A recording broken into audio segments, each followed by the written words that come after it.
Sebanyak 3.593 jamaah haji asal Sumatera Selatan dan Bangka Belitung telah tiba di tanah air. Hingga hari ini dari keseluruhan jemaah yang telah tiba, setidaknya tercatat sebanyak 24 jamaah haji meninggal dunia.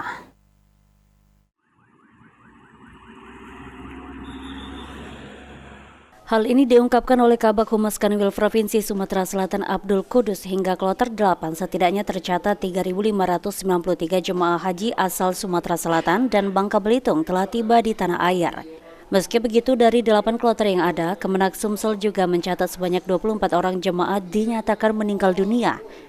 2 orang meninggal sebelum keberangkatan, 21 orang meninggal di Arab Saudi, dan 1 orang jemaah haji yang telah pulang meninggal di Rumah Sakit Muhammad Hussein, Palembang.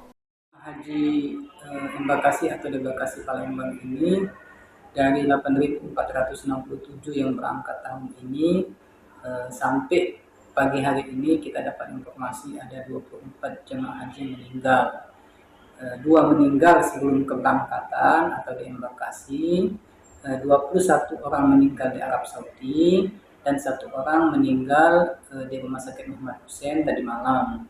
Jadi dari kloter 8 datang ke Palembang, 1 sempat dirujuk ke Rumah Sakit Muhammad Hussein dan tadi malam meninggal.